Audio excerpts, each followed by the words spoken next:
Hello Streamland, this is the Bearded Hammer, and I'm coming to you with a new game tutorial for Forwarned.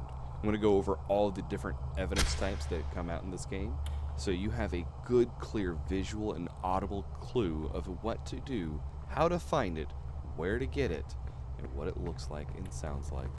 I need you guys to understand this so that when hunting those mummies, you can get the right results. This video is going to portray each evidence type. It's going to start with a placard card of the evidence icon, going with a little description of the video and what to look for in each one. And then I'm going to play the clip that involves that evidence.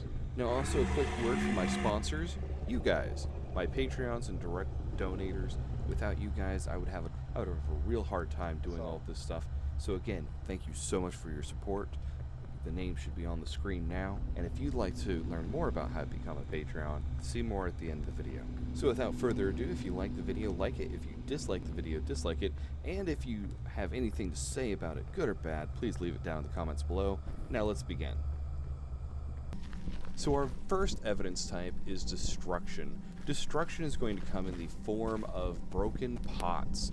As you walk around the map, you're going to see and hear pots breaking around you. I've got two examples here of different pots breaking just right beside me, and I'm able to turn as they're mid-destruction. Sometimes you'll see the full animation, sometimes you'll just see a little bit, and sometimes you'll just hear it. A quick note. Sometimes pots will start the map already broken. Do not take a discovered broken pot as evidence of destruction. You must hear it and or see it for it to count.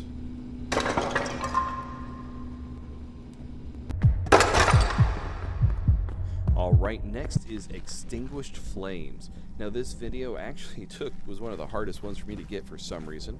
This is usually one of the easiest evidences to get. Just run around with a torch, light things on fire, and eventually you're going to hear a big rush of wind and your torch will go out.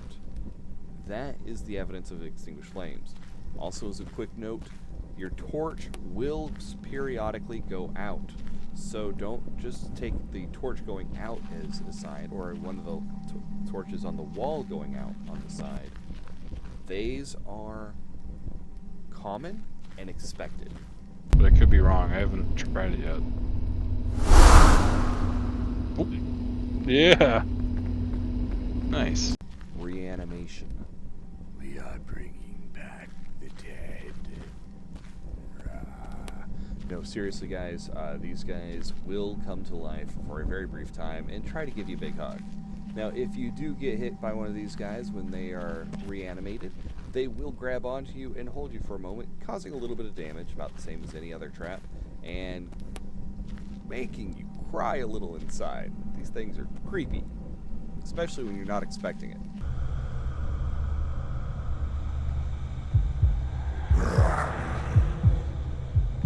But magnetic distortion you can only detect with your compass. The compass is an easy way to do it, and the best part about this little piece of evidence, you don't even have to have it out and active for you to collect it. You just have to have the compass on you. Now, you're going to see me with the compass out, and it's going to make the sound that it does whenever it works. It kind of sounds like a bowl being spun on its side. That being said, you will see the needle spin around, and if you just have it on your person, you'll still get that audio clue.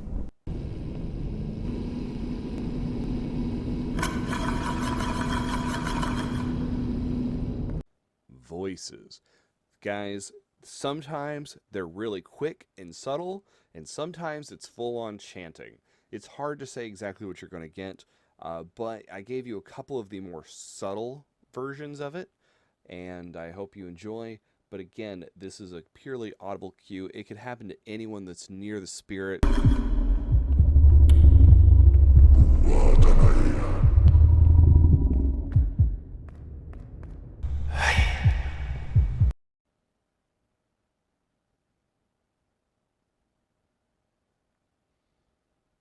Radar detection is the only one that you need multiple pieces of equipment and potentially multiple people to collect. So radar detection works by putting the radar scanner down in the tomb and then using the radar system up in the tent to detect if there is a radar signature of the spirit going through the area the radar is in. Now, the easiest way to collect this is to have somebody down near the radar and then have somebody up in the tent and just wait and watch. Now, it will eventually cross through that radar detection area regardless if there's someone in it, but if there's somebody there, it happens much faster as the spirit is hunting that person.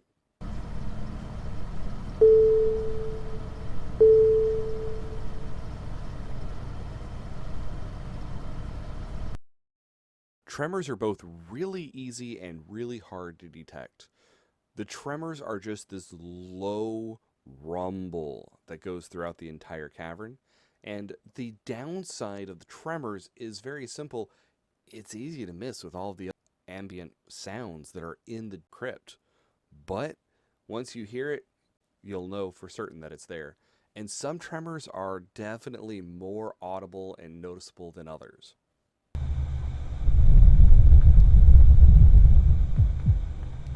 Probably the second or third on our list for the creepometer, disturbed tombs. So disturbed tombs are simply that. The spirit will either open or close a tomb that is near you. You'll hear the slide animation that it gives and you'll see it, but you will not have touched it. So it's the biggest, easiest way to know if it's disturbed tombs. If there's more than one of you in the area, just check with everyone else to make sure they didn't touch it as well.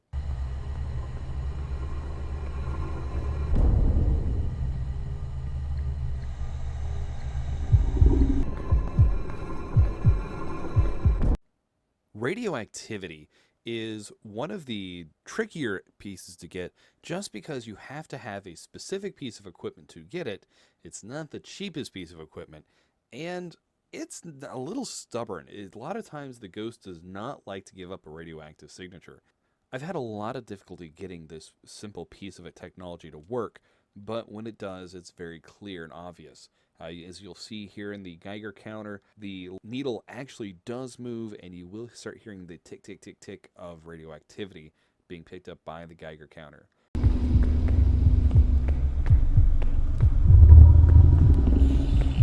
So everyone watching, how'd you enjoy our first try at that game? It did not go well.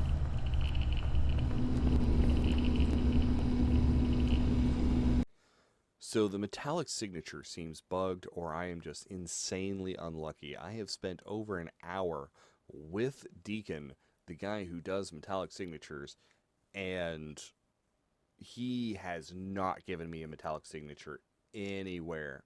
So I'm not entirely sure if it's currently bugged at the moment where it does not give it off.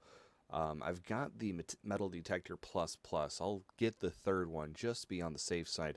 But for right now, I can only assume the metal detector will just periodically go off near the spirit. And if you want to hear what the metal detector sounds like, here's a audio clip here of the metal detector going off.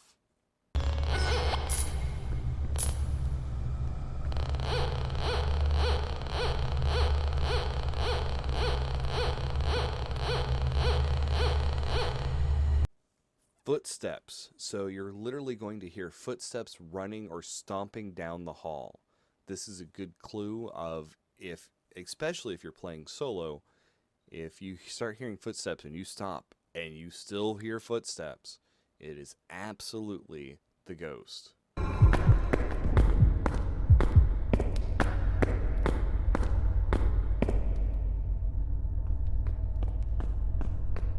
So electronic disturbances actually affect a lot of items in this game, pretty much anything that works on a battery, with the exception of the camera. It doesn't affect the camera so far as I know, but it will turn off the lights, it'll turn off your tablet, it'll turn off the radio, so it is one of those things that is a little difficult sometimes. Now, it will also affect your headlamp, but your headlamp automatically comes back on. Your flashlight, as you're about to see in the video, does not.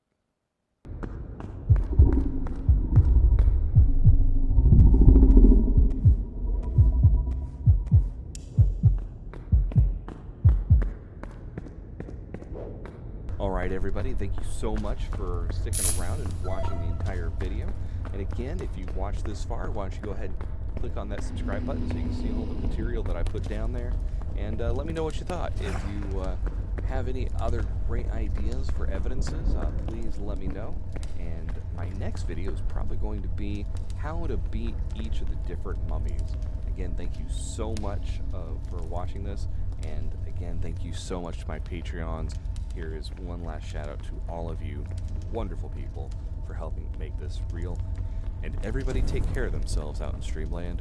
This is the Bearded Hammer signing off.